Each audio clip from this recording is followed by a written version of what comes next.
e dizem: se a salvação é de graça, o chamado de Jesus para segui-lo custa tudo de nós. Essa é a verdade que muitos não dizem. A salvação é pela graça, de graça, mas o chamado, quando Cristo nos chama, esse chamado, ele irá nos custar tudo.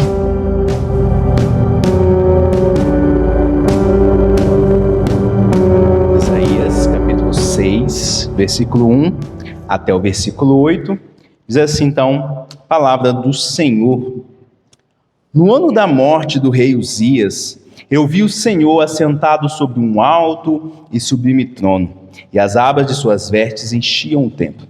Serafins estavam por cima dele, cada um tinha 6 asas, com 2 cobria o rosto, e com 2 cobria os pés, e com 2 voava. E clamavam uns para os outros, dizendo: Santo, Santo, Santo é o Senhor dos exércitos. Toda a terra está cheia da sua glória. As bases do limiar se moveram à voz do que clamava, e a casa se encheu de fumaça. Então disse eu: ai de mim, estou perdido, porque sou um homem de lábios impuros. Habito no meio de um povo de impuros lábios, e os meus olhos viram o Rei, o Senhor dos exércitos. Então um dos serafins voou para mim, trazendo na mão uma brasa viva, que tirara do altar, e com uma tenaz. Com a brasa tocou a minha boca e disse: eis que ela tocou os teus lábios. A tua iniquidade foi tirada, e perdoado o teu pecado. Depois disto ouvi a voz do Senhor que dizia: a quem enviarei, e quem há de ir por nós? Disse eu: eis-me aqui, envia-me a mim. Até aqui nos falou a palavra do Senhor. Meus irmãos, amada igreja, hoje, esse final de semana, na verdade, aconteceu um evento diferente aqui na cidade, que é o Festival de Pesca, algo que eu confesso que não tenho tanta proximidade com esse hobby, ou para alguns, é um esporte, mas eu quero começar a mensagem de hoje falando também de uma pesca maravilhosa, uma pesca que mudou por completo a vida de um homem. Esse homem nós conhecemos ele como o apóstolo Pedro. Depois de uma noite inteira sem pescar, diz que ele vai até a praia. Chegando lá, ele encontra Jesus. Jesus pede para que entre no barco. Simão Pedro, ele mesmo sem entender, ele obedece todas as instruções do Senhor. O Senhor Jesus diz: lance as redes. Ele parou e pensou: mas nós trabalhamos a noite inteira e não pegamos nenhum só peixe. Mas, porque és tu que está dizendo, nós vamos obedecer. Então Pedro, ele age dessa maneira, age por fé em alguém que ele ali ainda não conhece por completo. Ele obedece e o resultado nós bem sabemos. A pesca foi uma pesca maravilhosa. Os peixes começaram a pular, podemos assim dizer, na rede, e se encheu, tanto que o barco quase foi a pique. Em outras palavras, quase que o barco afundou por conta de tantos peixes. Diante daquele milagre, porque não foi sorte, de alguém que tem boas habilidades na pescaria. Foi um milagre realizado pelo Senhor Jesus. Aquele que criou os peixes, ele disse: vai, peixes, entrem todos nas redes. E diz que naquele momento, a reação de Pedro foi ali tão clara, tão impressionante ali, que ele é confrontado pela santidade de Jesus. Ele percebe que ele não está ali diante de uma pessoa comum, mas de alguém que é santo, alguém que tem poder para fazer os peixes pularem na rede. Então ali naquele momento, ele tem a mesma reação que Isaías. Ele diz que, o texto lá em Lucas 5, diz que ele reconhece que ele é um pecador. E ele naquele momento ele fala: Jesus, afaste-se de mim, porque eu sou um pecador. E o que Jesus faz? É verdade? Jesus concorda com ele? Em nenhum momento. Jesus ele se afasta. Muito pelo contrário. O nosso Senhor Jesus não o rejeita. Em vez disso, o chama para um novo ofício. É verdade. A profissão de Pedro iria mudar. Antes pescador de peixes, agora chamado pelo Senhor, ele vai se tornar um pescador de homens. Disse o Senhor Jesus: não temas, de agora em diante, serás pescador de homens. E diz o texto que Pedro ele aceita esse chamado do Senhor. Ele deixa tudo para seguir ao Senhor Jesus. E conforme eu disse, essa experiência de Pedro, de chamado, ela tem muita semelhança com a experiência que Isaías aqui ele tem no texto do qual nós lemos. Assim como Pedro, Isaías também tem um encontro impressionante com o Senhor, com aquela santidade de Deus. Ele vê ali diante de um Deus totalmente puro, santo, um Deus que é exaltado. E nós vemos claramente que isso muda tudo na vida de Isaías.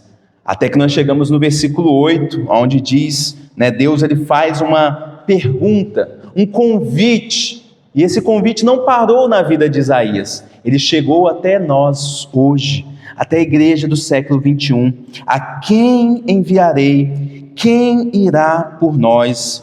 E essa pergunta, conforme eu disse durante essas semanas, revela algumas verdades essenciais em relação à nossa missão, a missão da igreja. E nós vamos continuar caminhando nessa mesma perspectiva. Quem irá por nós? A grande comissão da igreja. Nas últimas semanas nós vimos que a missão, ela exige algo muito profundo de nós. A missão, ela exige, em primeiro lugar, uma visão correta de Deus. Em outras palavras, ninguém pode falar de Jesus para outra pessoa, sem de fato conhecê-lo. E não é somente um conhecimento intelectual, mas algo íntimo, real e verdadeiro. Depois nós vimos que nós aprendemos que a missão exige uma visão correta de si mesmo. Deus ele nos convida a olharmos para nós, para a nossa condição. Em outras palavras, nós precisamos, para falar de Jesus às pessoas, precisamos reconhecer o nosso próprio pecado, mas não parar por aí. Precisamos ser alcançados pelo perdão, pela graça do Senhor. Para podermos cumprirmos a missão, precisamos ser alcançados pela graça do Senhor. Isso é essencial. E hoje nós vamos falar sobre a terceira verdade que nós vemos nesse texto. A missão, ela exige uma visão correta do chamado. Agora nós somos convidados pelo profeta Isaías a ouvir aquilo que Deus irá falar conosco. Nós somos convidados pelo profeta Isaías e pelo Senhor a olhar ao nosso redor, ver a situação do mundo e obedecer a voz e o chamado do Senhor. E nós vemos algumas características apenas nesse versículo sobre o chamado. O chamado de Deus na vida de Isaías aqui é um chamado soberano. Observe que depois de ver a glória de Deus, depois que ele reconhece que ele é um pecador, ele reconhece a sua própria condição, Isaías ele ouve uma pergunta: a quem enviarei? Quem irá por nós? E essa pergunta ela é um convite aberto para aquele que se sentir capacitado possa assumir. E é interessante que quando Deus faz esse convite vem carregado de sentido missionário. Em outras palavras, não é uma missão vazia, mas é uma missão com propósito. Deus está interessado em enviar alguém com um propósito específico. Deus ele está chamando alguém ali, que no caso é Isaías, num tempo, conforme nós vimos na semana passada, um tempo difícil. Não pense que foi fácil para Isaías proclamar a palavra do Senhor. Ele vivia em tempos onde as verdades eram relativas, aonde as pessoas estavam ali entregadas aos seus próprios pecados. As pessoas não estavam muito interessadas em Deus, mas Deus mesmo assim o chama. E esse chamado, essa missão, exigiria de Isaías muita coragem. Ele precisava falar coisas que as pessoas não queriam de maneira nenhuma ouvir. E também exigiria de Isaías fidelidade. Porque se a pessoa não quer ouvir, a reação comum, e é o que nós vemos muitas das vezes nos dias de hoje, então eu vou mudar um pouco a mensagem. Eu vou tornar ela um pouco mais agradável aos ouvidos. Então Isaías precisava ser fiel à mensagem que o Senhor lhe traria. Além disso, meus irmãos, nós olhamos aqui para o texto, no versículo 8, e observamos que Deus ele faz, na verdade, duas perguntas. A quem enviarei? E a segunda pergunta, quem irá por nós? E quando Deus faz essa segunda pergunta, nós observamos aqui o plural. E esse plural aqui não é por acaso ou por erro do próprio Isaías, mas é algo que ecoa desde o início, lá de Gênesis. Não sei se você lembra, em Gênesis capítulo 1, versículo 26, Deus ele diz o seguinte: façamos o homem à nossa imagem. Novamente, no plural. Aqui em nosso texto, esse ir por nós, ele aponta diretamente, claramente, para a Trindade.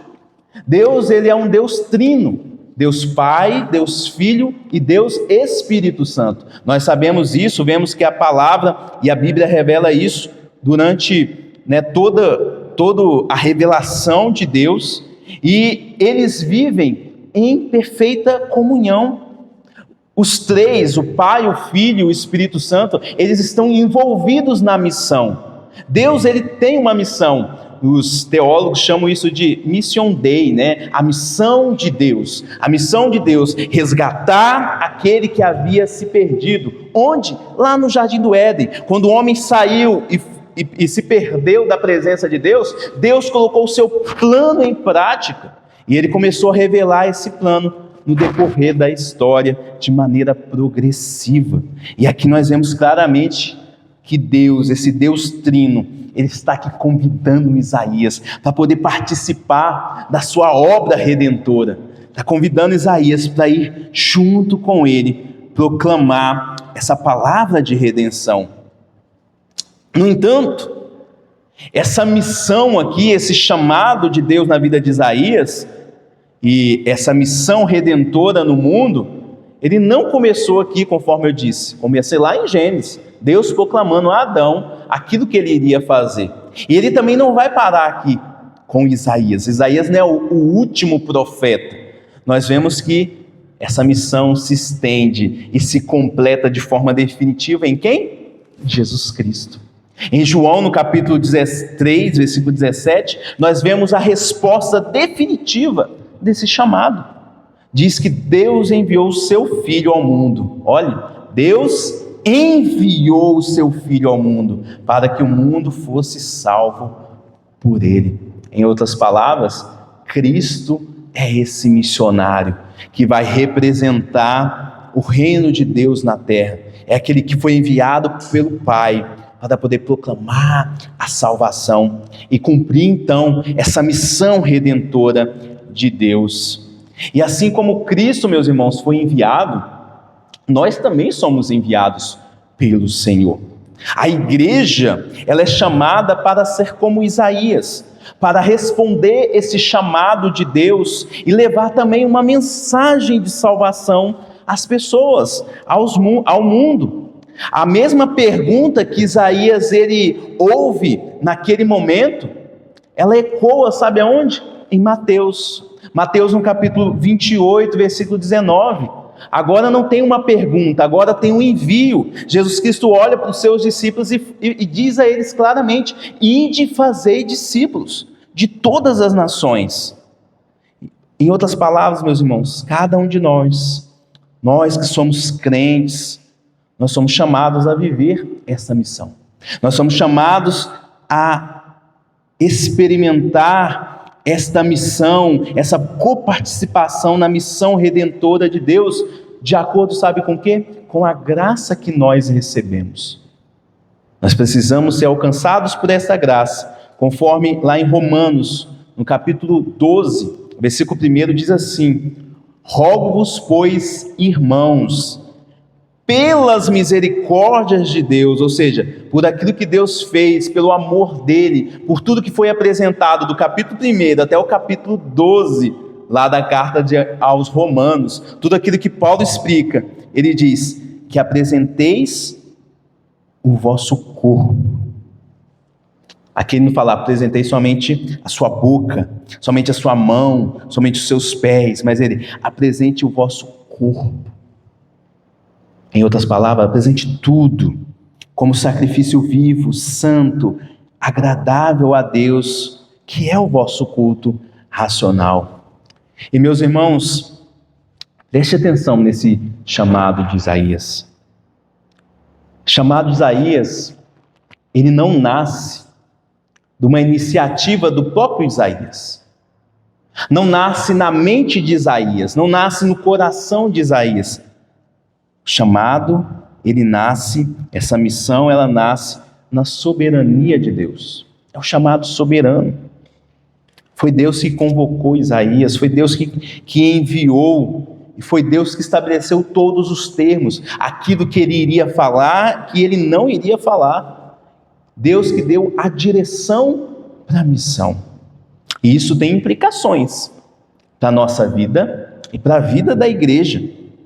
A missão, ela não nasce da nossa iniciativa. Não sou eu que falo, mas Deus. É Deus que nos chama, Deus que nos dá essa missão. E nós recebemos isso quando nós lemos a palavra do Senhor. E entendemos que se nós fomos alcançados por Ele, se nós fomos perdoados por Ele, nós temos agora um chamado, uma missão que Ele nos dá. E isso significa que não somos nós que decidimos participar dessa missão. É Ele que nos chama, é Ele que nos escolhe. E Ele nos escolhe quando? Antes da fundação do mundo, Ele já nos escolheu. Se nós fomos alcançados, tocados por essa graça, também somos chamados para falar desta graça. E se foi Ele quem nos escolheu, então a nossa segurança não deve estar na nossa habilidade, na nossa experiência. A nossa segurança está na soberania desse Deus que controla todas as coisas. É isso que nós começamos a ver aqui, nesse chamado soberano de Isaías, de Deus na vida de Isaías. E aí, não vai sobrar o quê? Espaço para o medo. Quando nós entendemos quem está nos chamando, esse chamado é um chamado soberano, daquele que controla todas as coisas, nós entendemos que Ele vai conosco, Ele nos capacita, Ele nos convida a obedecer estas ordens com humildade. Lembrando, que a história que nós vamos contar para as pessoas não é nossa, não é a nossa. Nós não somos o personagem principal, mas sim Deus. Deus é o personagem principal da história que Ele nos mandou contar, a história do Evangelho. E quando essa verdade, ela vem aos nossos ouvidos, mas desce ao nosso coração, aí as coisas mudam. Por quê? Toda aquela ansiedade, ela sai de cena, todo medo, ela sai de cena e dá lugar à paz. Porque nós estamos na onde? Nas mãos certas, nas mãos de um Deus que é fiel, que é soberano e poderoso. E nós podemos assim, então, atender a esse chamado de forma adequada. Mas não para por aqui. Apesar de esse chamado ele ser feito por um Deus que Ele é soberano, Ele que decide as coisas, esse chamado ele exige uma resposta. Mesmo Deus sendo soberano e determinando as coisas, há espaço nesse chamado soberano para uma resposta. Em outras palavras, Deus, o O Deus que chama, Ele é o Deus que capacita, que envia e que exige também uma resposta de nós. Quando nós olhamos aqui para o texto, nesse versículo, versículo 8, nós vemos que Isaías, diante desse chamado, ele não está mais hesitando. E é estranho isso, porque versículos anteriores, ou momentos anteriores, Isaías tinha uma visão, um sentimento ali de si, alguém que tinha muito medo da condenação. Ele diz: ai de mim. Em outras palavras, eu estou perdido. O que eu estou fazendo aqui na presença desse Deus? Eu não vou conseguir me justificar diante dele. Mas agora não. Agora, depois que ele teve essa consciência do pecado diante da santidade de Deus, foi tocado, purificado, perdoado, transformado, agora ele fala com firmeza, direto, sem enrolação. Ele diz: eis-me aqui, envia-me a mim. Só que essa resposta de Isaías não é motivada de qualquer maneira. A motivação dessa resposta de Isaías é a graça de Deus. Lembre-se, no versículo 6, no versículo 7, diz que algo toca os lábios de Isaías. E aquilo que toca os lábios de Isaías tira a iniquidade dele, perdoa o pecado dele. Algo que nós vimos claramente, que foi obra da graça de Deus. Deus, ele toca em Isaías e o capacita para esse momento, para ele responder de forma positiva o chamado de Deus. E é exatamente isso que o apóstolo Paulo, ele ensinou à igreja de Corinto. No capítulo 5 da segunda carta aos Coríntios, versículo 17, ele diz um versículo que é muito conhecido: se alguém está em Cristo, é nova criatura. As coisas antigas já passaram. Isso significa que quando nós somos alcançados por essa graça de Deus, nós não permanecemos mais os mesmos. Nossas falhas, nossos medos, nossas fraquezas, tudo aquilo que nos impedia de responder a esse chamado de Deus, vai perdendo o seu poder, a sua eficácia. E aí vem o Espírito Santo e ele renova o nosso homem interior, nos transformando e nos capacitando a dizer o quê? Sim. A nos capacitando a falar com coragem e confiança: sim, eu aceito esse chamado. Eis-me aqui, Senhor. Eis-me aqui. É o Espírito Santo que nos capacita. É o Espírito Santo que nos dá todas as condições e poderes necessários para respondermos a esse chamado de forma positiva, assim como Isaías. Mas além dessa resposta de Isaías, ela ser motivada pela graça, no versículo 6 e no versículo 7, ela também é uma resposta de disponibilidade total. Diante daquele chamado divino, Isaías responde: eis-me aqui. E observe que Isaías, ele é simples, ele é firme, ele não enrola, não coloca nenhuma condição para aceitar esse chamado. E quando nós olhamos essa expressão eis-me aqui, lá no hebraico, no original, ele tem um peso muito grande, muito forte essa expressão. Quando ele diz eis-me aqui, sabe o que ele está transmitindo? Sabe o que ele quer transmitir ali naquele momento? Ele está dizendo assim, tudo o que sou, tudo o que eu tenho, tudo o que me resta pertence a ti. Eu irei e obedecerei, eu confiarei em ti, Senhor. É isso que ele está dizendo para o Senhor. É dessa maneira que ele está aceitando esse chamado. Ele está fazendo aqui uma entrega incondicional. Você observe que esse chamado de Deus, ele não oferece nenhuma recompensa, nenhuma troca. Ele só está dizendo, quem irá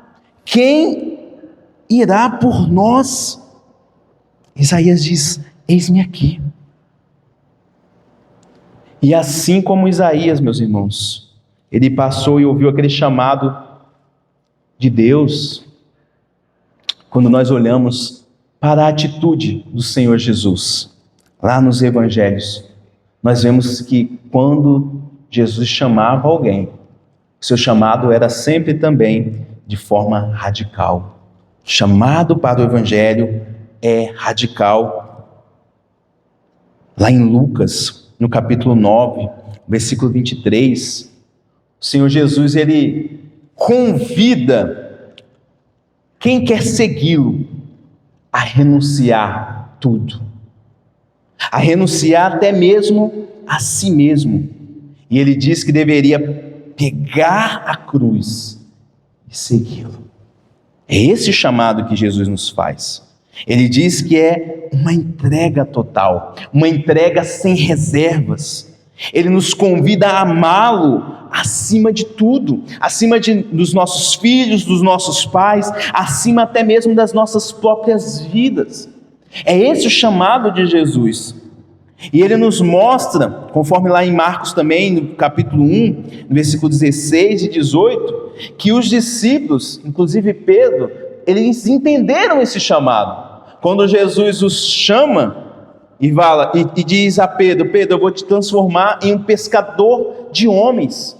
Pedro, ele larga tudo, ele abandona tudo e segue Jesus. Ele entendeu que o chamado de Deus era o chamado de Jesus era um chamado para a renúncia, era um chamado radical. Em outras palavras, o Evangelho, meus irmãos, ele é transformador, ele transforma pessoas. E é por isso que eu quero falar com vocês, ao coração de vocês, com muito amor, com muito cuidado, zelo pastoral.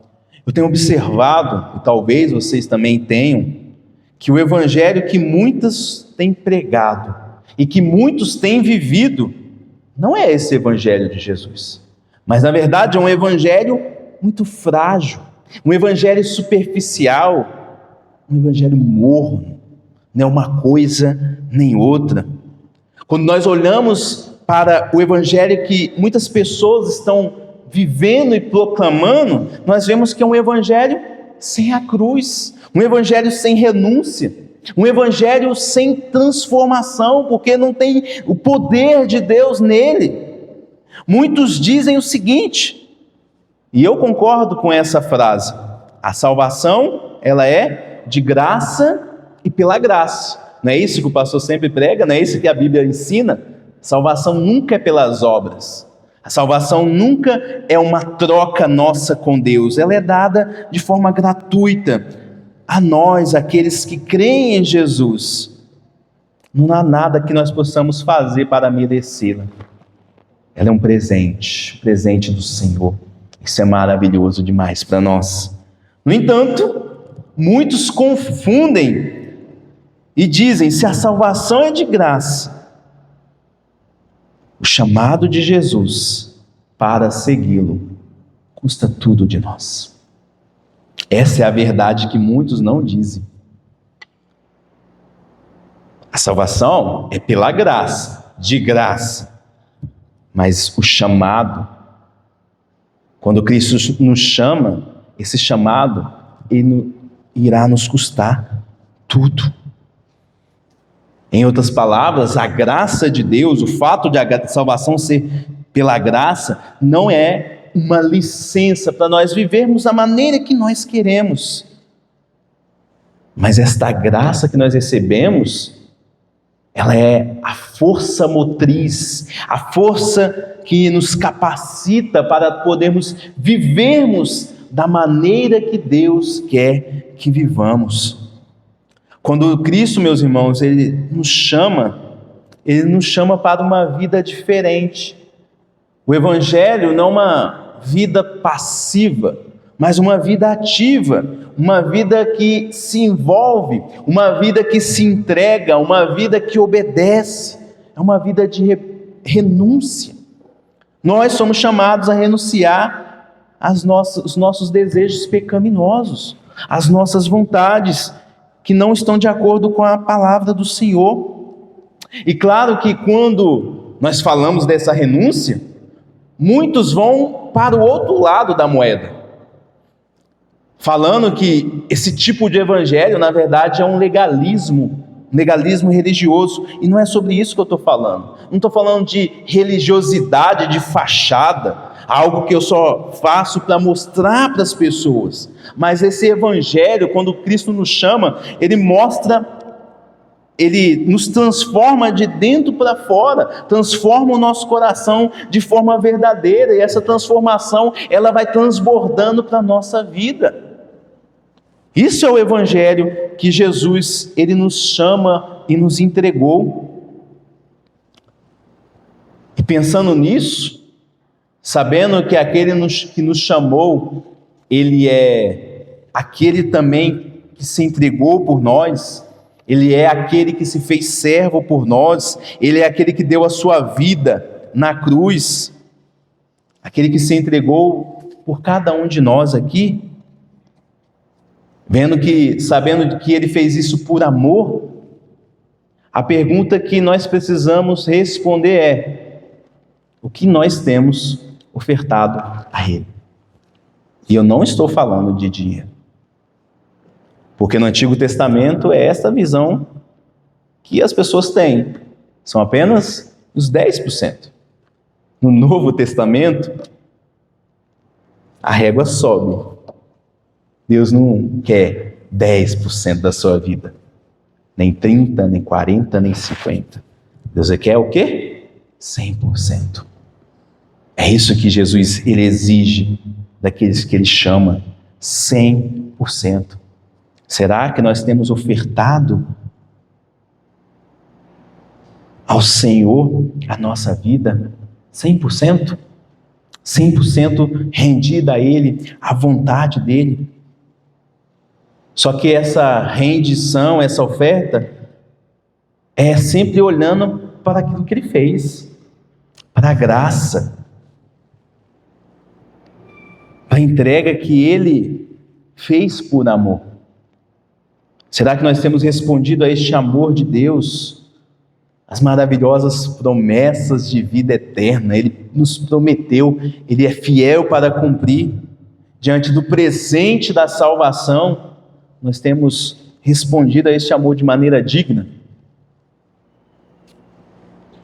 E meus irmãos, falo aqui novamente com muito amor e zelo pastoral. Muitos acham difícil abrir mão do seu tempo, da sua rotina. Muitos acham difícil buscar a presença do Senhor diariamente.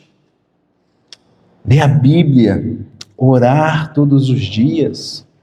Muitos acham isso difícil.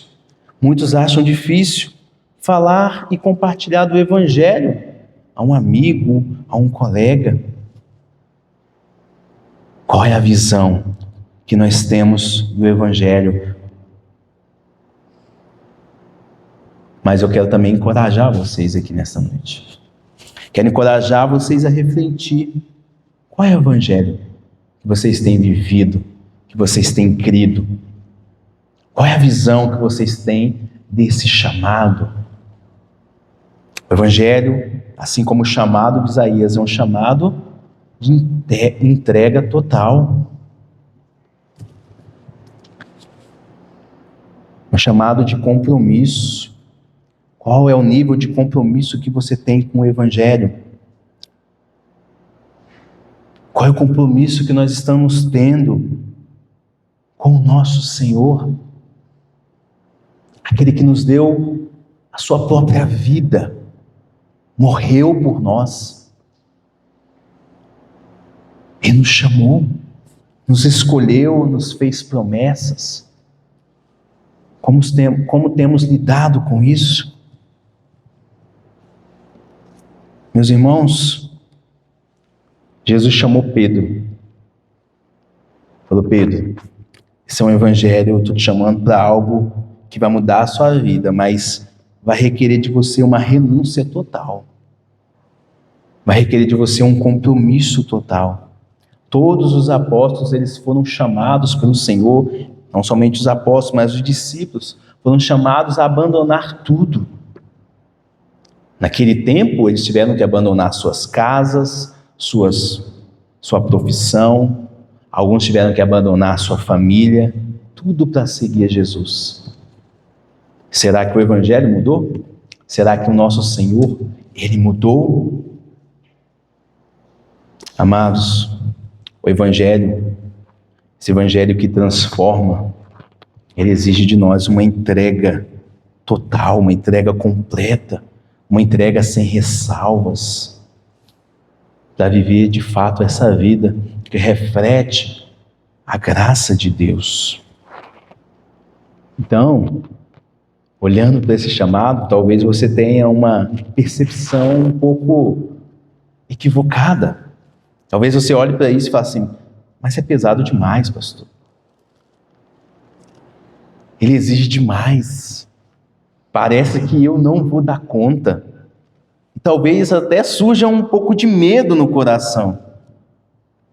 Mas eu quero lembrar vocês que quando Deus ele nos chama, quando Jesus chamou os discípulos, ele não abandonou os seus discípulos. Ele forneceu tudo o que lhe era necessário para que, ao eles aceitarem esse chamado, conseguissem levá-los até o fim, a ponto até de morrer por esse chamado ao Evangelho.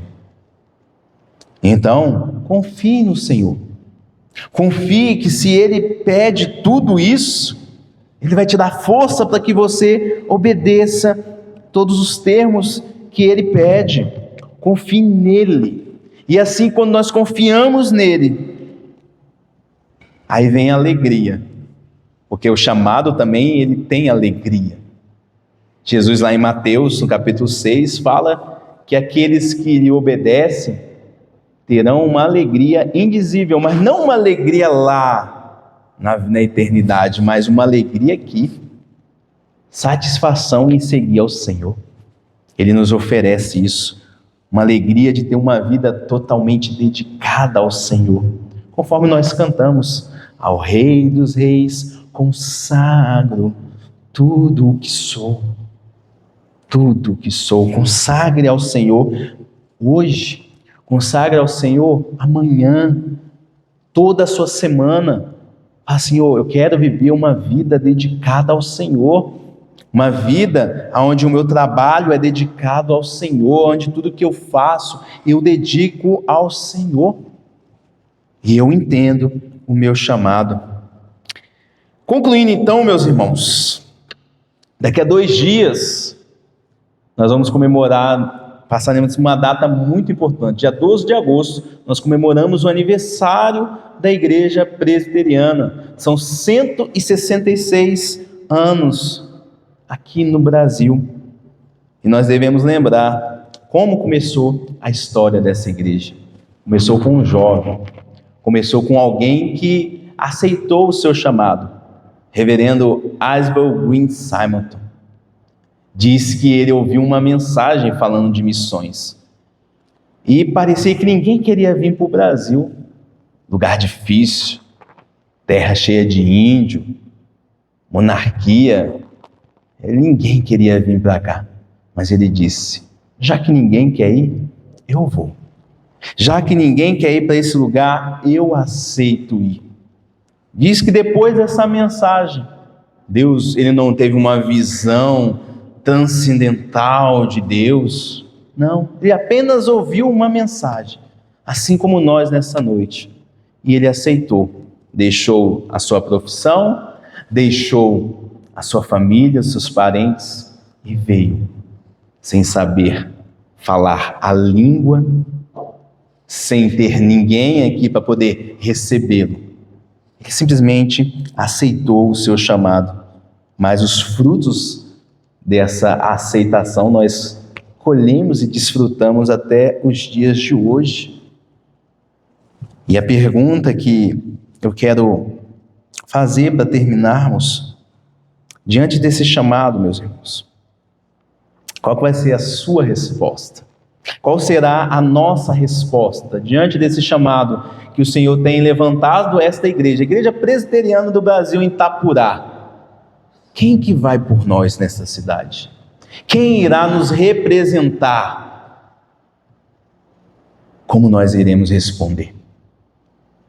Que o Senhor nos dê graça, que o Senhor que nos abençoe profundamente o nosso coração, para que possamos representar o reino de Deus aqui nesta cidade, para que você possa representar o reino de Deus lá no seu trabalho, na sua vizinhança, com os seus amigos, e que o Senhor nos abençoe, trazendo fé e coragem ao nosso coração, para que possamos, assim como Isaías, dizer: eis-me aqui, Senhor, envia-me a mim. Que Deus nos abençoe, Deus nos fortaleça, e diante disso, quero convidar vocês a ouvirem a letra dessa canção, já que provavelmente você não a conheça, mas que ela seja uma resposta a esta mensagem no seu coração.